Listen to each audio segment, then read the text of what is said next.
बिस्मिल्लाहिर्रहमानिर्रहीम अस्सलाम वालेकुम। जैसा कि आप सब लोग जानते हैं कि हमने नेस्कॉम असिस्टेंट मैनेजर फ़िज़िक्स की प्रिपरेशन के लिए लेक्चर सीरीज़ स्टार्ट की हुई है और उसमें 3 लेक्चर्स हम ऑलरेडी अपलोड कर चुके हैं और इसके साथ हमने अपने जो लेक्चर्स हमने अपलोड किए हैं उनमें से प्रैक्टिस के लिए हमने जो है वो एक एमसीक्यू टेस्ट भी अपलोड किया था। तो आज हमारी लेक्चर सीरीज़ का चौथा लेक्चर होगा जिसमें हम डिफ्यूजन से स्टार्ट करेंगे। ठीक है, इस बुक का लिंक जो है वो मैं डिस्क्रिप्शन के अंदर जो है वो डाल दूँगा, तो आप लोग वहाँ से इस बुक को एक्सेस कर सकते हैं। ठीक है, तो स्टार्ट करते हैं जी। डिफ्यूजन से पहले हम ड्रिफ्ट पढ़ रहे थे, तो ड्रिफ्ट और डिफ्यूजन में क्या फ़र्क है जी, कि ड्रिफ्ट में ये होता है कि आप चार्जेस के ऊपर एक कोई फोर्स लगाते हो, ठीक है, और उस फोर्स के नतीजे में चार्जेस जो हैं वो मूव करते हैं। ठीक है, लेकिन डिफ्यूजन में ऐसा नहीं होता। डिफ्यूजन जो है वो बेसिकली फोर्स फ्री प्रोसेस है। ठीक है, ये देखें यहाँ पे ज़रा, force free process based on non uniform distribution of charge carriers in a semiconductor. ठीक है, जहाँ पे भी नॉन यूनिफॉर्मिटी होगी किसी भी चीज़ की, मैं आपको मिसाल देने के लिए समझाता हूँ कि हम कमरे के एक कॉर्नर में जाके हम परफ्यूम से स्प्रे करते हैं और थोड़ी देर बाद हम देखते हैं कि पूरे रूम के अंदर हमें वो जो है ना खुशबू आ रही होती है। तो बेसिकली वो डिफ्यूजन हो रही होती है कि जहाँ पे डेंसिटी ज़्यादा है वहाँ से उस साइड पे चार्जेस की या पार्टिकल्स की मोशन जहाँ पे डेंसिटी कम है। ठीक है, इसको हम डिफ्यूजन कहते हैं। और ये होता क्यों है, बेसिकली ये जब बार बार फ्रिक्वेंटली क्लूजन्स होते हैं, आपको पता है डेंसिटी ज़्यादा होगी तो क्लूजन ज़्यादा होंगे।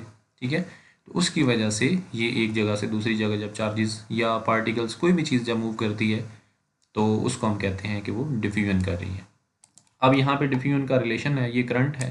करंट डेंसिटी जो है वो बेसिकली ये है कि एक नेट यूनिट एरिया से, ठीक है, कितने जो चार्जेस हैं या कितने पार्टिकल्स जो हैं वो नेट पास कर रहे हैं। ठीक है, करंट और फ्लक्स में फ़र्क होता है। फ्लक्स का मतलब ये होता है कि टोटल कितने गुजर रहे हैं। ठीक है, लेट्स सपोज राइट से लेफ्ट कितने जा रहे हैं, लेफ्ट से राइट कितने जा रहे हैं। लेकिन करंट में ये होता है कि नेट एक डायरेक्शन के अंदर आप देख रहे होते हो कि कितने पार्टिकल्स या कितने चार्जेस जो हैं वो मूव कर रहे हैं। तो आप यहाँ पे देखें, जो होल्स के लिए उसने लिखा हुआ है -e और ये डिफ्यूजन कोफिशिएंट है। ठीक है, और ये dp/dx है। अब बेसिकली ये डिपेंड किस चीज़ पे करता है, ये डिपेंड करता है कि डेंसिटी ग्रेडियंट कितना है। ये देखें dp/dx यानी स्पेस के साथ आपके पास डेंसिटी ग्रेडियंट कितना है। ठीक है, और ये नेगेटिव का जो साथ साइन है ये बेसिकली शो करता है कि जिस साइड पे आपके पास स्पेस ग्रेडियंट जो है वो कम हो रहा होगा उस साइड पे आपके पास डिफ्यूजन हो रही होगी। ठीक है ना, उस साइड पे करंट जो है वो फ्लो कर रहा होगा।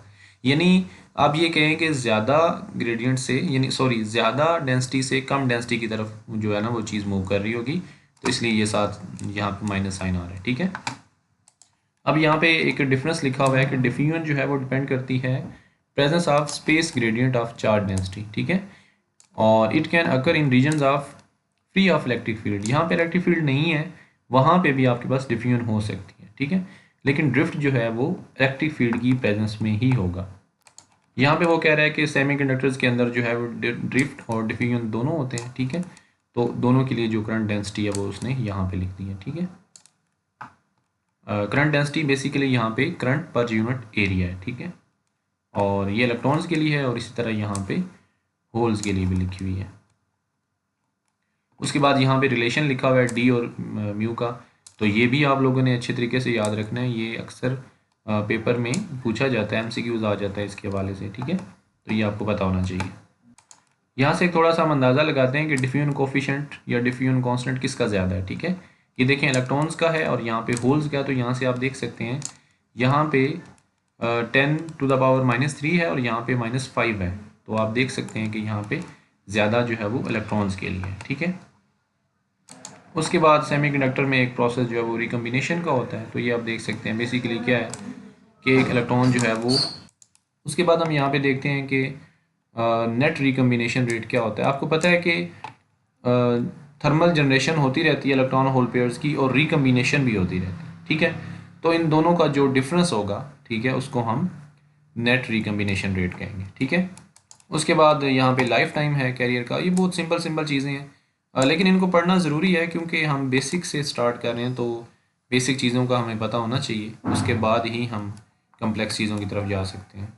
जी, अब यहाँ पे हमारे पास पीएन जंक्शन है, तो ये बहुत इम्पोर्टेंट जो है आपके पास क्या कह लें कि टॉपिक है, या बहुत इम्पोर्टेंट कंसेप्ट है, क्योंकि इसी से ही आगे आपने सारी इलेक्ट्रॉनिक्स जो है उसको लेके चलना है। आप यहाँ से डायोड बनाएंगे, ठीक है, फिर उसके बाद आप जो है वो ट्रांजिस्टर बनाते हैं, और इस तरह से आगे चीज़ें चलती हैं, ठीक है। तो पीएन जंक्शन बेसिकली क्या है कि आप एक ऐसा मटेरियल बनाओ, एक ऐसा क्रिस्टल बनाओ जिसमें आपने एक साइड के ऊपर पी टाइप मटेरियल जो है वो अ, हो, और दूसरी साइड पे जो है वो एन टाइप हो। या आप ये भी कर सकते हैं कि एक मटेरियल ले लें क्रिस्टल, और उसकी एक साइड को आप जो है वो पी टाइप इम्प्योरिटी के साथ डोप कर दें, और एक साइड जो है उसको एन टाइप के साथ जो है वो डोप कर दें, ठीक है। अब यहाँ पे एक हमारे पास डिप्लीशन लेयर बनती है जिसके अंदर फ्री चार्ज कैरियर्स नहीं होते, ठीक है। इसके अंदर जिसको हम कहते हैं स्पेस चार्ज या लोकलाइज्ड चार्ज इसके अंदर होता है, लेकिन फ्री चार्ज कैरियर्स नहीं होते। इसको हम डिप्लीशन लेयर कहते हैं, ठीक है। और इसी डिप्लेशन लेयर के अराउंड आपके पास एक पोटेंशियल बैरियर बन जाता है, जो कि फर्दर जो यहाँ से मूवमेंट है कैरियर्स की उसको वो रोक देता है, ठीक है। यहाँ पे जो सबसे इम्पोर्टेंट चीज़ है समझने वाली, जिसमें हमें बिल्कुल भी पता नहीं होता, और हम डिफरेंट तरह से मतलब अपने कंसेप्ट बना के हम फिर रहे होते हैं कि डिप्लीशन लेयर जो है ना ये कैसे बनती है। बहुत सारे स्टूडेंट्स को, बहुत सारे लोगों को इस चीज़ का एग्जैक्ट पता नहीं होता कि डिप्लीशन लेयर कैसे बनती है, ठीक है। तो इस चीज़ के ऊपर डिस्कशन ज़रूरी आई थिंक आगे आएगी भी, मैं देखता हूँ। जी, यहाँ पे जो है वो फॉर्मेशन ऑफ डिप्लीशन लेयर यहाँ पे उसने बताई हुई है, ठीक है। तो यहाँ पे आप देखें होता क्या है कि जो आपके पास पी साइड है, ठीक है, उसमें होल्स की कंसंट्रेशन ज़्यादा है, होल की डेंसिटी ज़्यादा है, और जो आपके पास एन टाइप है उसमें इलेक्ट्रॉन्स की ज़्यादा है, ठीक है। तो अभी हम थोड़ी देर पहले पढ़ चुके हैं कि डेंसिटी ग्रेडियंट की वजह से चार्जेस एक जगह से दूसरी जगह मूव करते हैं। चार्ज कैरियर्स डेंसिटी ग्रेडियंट की वजह से एक जगह से दूसरी जगह मूव करते हैं, ठीक है। तो होगा बेसिकली क्या कि ये जो होल्स हैं यहाँ से पी टाइप से ये एन टाइप की तरफ मूव करना स्टार्ट कर देंगे, डिफ्यूज़ करना शुरू हो जाएंगे, और एन टाइप से इलेक्ट्रॉन्स जो हैं वो पी टाइप की तरफ आना स्टार्ट हो जाएंगे, ठीक है, क्योंकि एन टाइप में इलेक्ट्रॉन्स की डेंसिटी ज़्यादा है, और जो है वो पी टाइप में होल्स की डेंसिटी ज़्यादा है। अब यहाँ पे उसने बहुत अच्छे तरीके से एक ग्राफ बना के इस चीज़ को समझाया हुआ है। अब देखें जब यहाँ से एक होल इधर आएगा तो यहाँ पे आपके पास नेट जो है वो नेगेटिव चार्ज रह जाएगा, ठीक है। देखें पॉजिटिव चार्ज एक जगह से मूव कर गया तो आपके पास नेगेटिव चार्ज रह जाता है वहाँ पे। इसी तरह से जब एन टाइप से इलेक्ट्रॉन इधर आ जाएगा तो वहाँ पे एक पॉजिटिव चार्ज रह जाएगा, ठीक है। तो इस तरह से जितने होल्स और जितने इलेक्ट्रॉन्स मूव करेंगे, डिफ्यूज़ करेंगे सॉरी, उतने चार्जेस जो हैं वो वहाँ पे फिक्स्ड ऑइन वहाँ पे बन जाएंगे, और वो एक तरह से पोटेंशियल बैरियर बना देंगे। अब बैरियर ये किस तरह से देखें, यहाँ पे मोबाइल चार्जेस हैं यानी सॉरी इलेक्ट्रॉन्स हैं, और यहाँ पे आपके पास क्या है, यहाँ पे पॉजिटिव चार्ज की एक लेयर बन गई है, ठीक है। ये क्या करेगी, ये इन पॉजिटिव चार्जेस की लेयर को सॉरी इन होल्स को इस तरफ आने से रोकेगी, और साथ ही इन इलेक्ट्रॉन्स को यहाँ से जाने नहीं देगी। इसी तरह से यहाँ पे जो नेगेटिव चार्जेस की या नेगेटिव आयंस की फिक्स्ड आयन की एक लेयर बन गई है, ये क्या करेगी, यहाँ से जो इलेक्ट्रॉन आ रहा होगा उसको ये रिपेल करेगी बेसिकली, और या इसको हम इस तरह से भी कह सकते हैं कि यहाँ से होल्स को ये मूव नहीं करने देगी। तो बात एक ही है बेसिकली, एक तरह से पोटेंशियल बैरियर बन गया है कि आपके पास जो फ्री चार्जेस मूव कर रहे थे पहले, डिफ्यूज़ कर रहे थे, वो अब डिफ्यूज़ नहीं कर रहे, ठीक है। तो इस तरह से आपके पास जो आपके पास पोटेंशियल बैरियर जो है वो एक बन जाता है, ठीक है। और हम ये भी देख सकते हैं कि वो पोटेंशियल बैरियर कितने वोल्ट्स का बना है, ठीक है। तो वो यहाँ पे आप देख सकते हैं, यहाँ पे कैलकुलेशंस हुई भी हैं, ठीक है। तो यहाँ पे आप देख लें कि 0.3 वोल्ट्स जो है वो जर्मीनियम के लिए है, और 0.7 वोल्ट्स जो है वो सिलिकॉन के लिए, ठीक है। तो यहाँ पे आप देख लें। एक यहाँ पे मैं करेक्शन कर दूँ, आई थिंक मैं जब स्टार्ट में एक लेक्चर था तो उसमें हम डिस्कस कर रहे थे, तो उसमें हम 0.3 वोल्ट और 0.7 वोल्ट को मिक्स कर रहे थे। वो बेसिकली बैंड गैप था, ठीक है, वो सेमीकंडक्टर का अपना बैंड गैप था, और ये पोटेंशियल बैरियर है जब पीएन जंक्शन बनता है, ठीक है। तो इसमें हमें जो है वो क्लैरिटी होनी चाहिए। अब यहाँ पे हम देखते हैं कि एनर्जी बैंड डायग्राम जो है पीएन जंक्शन की वो किस तरह से होती है। ठीक है, यहाँ पे उसने बहुत अच्छे से एक ग्राफ बना के हमें समझाने की कोशिश की है कि देखें ये आपके पास पी साइड है, ये एन साइड है। ठीक है, यहाँ पे इलेक्ट्रॉन्स हैं और यहाँ पे होल्स हैं मेजोरिटी में।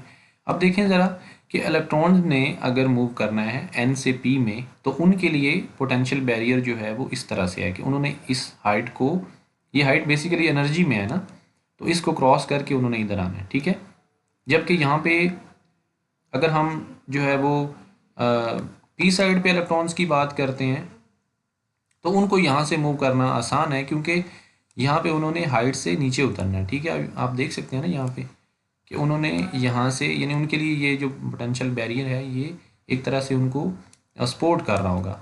ठीक है, इसी तरह से होल्स के केस में है कि होल्स ने अगर मूव करना है तो उनको पोटेंशियल बैरियर जो है, अगर वो पी से एन साइड में जाना चाहते हैं तो उनको पोटेंशियल बैरियर फेस करना पड़ेगा। ठीक है, अगर वो एन से पी में आते हैं तो उनको पोटेंशियल बैरियर फेस नहीं करना पड़ेगा। तो आई थिंक जो है हम यहाँ पे अपना लेक्चर एंड करते हैं। ठीक है, और इस लेक्चर के साथ ही अभी ठीक है कुछ एमसीक्यूज़ मैं ऐड कर दूंगा जो आप लोग अपनी प्रैक्टिस के लिए उनको सॉल्व कर सकते हैं। ठीक है, लास्ट टाइम वीडियो में ऐड नहीं कर सका था, कोई टेक्निकल प्रॉब्लम था तो उसकी वजह से वो ऐड नहीं हुए, लेकिन अभी इंशाल्लाह इस वीडियो के एंड पे आपको एमसीक्यूज़ भी मिल जाएंगे जो कि इसी टॉपिक्स में से होंगे जो अभी हमने पढ़े हैं। ठीक है, तो चलें जी वीडियो को एंड करते हैं। खुदा हाफिज़।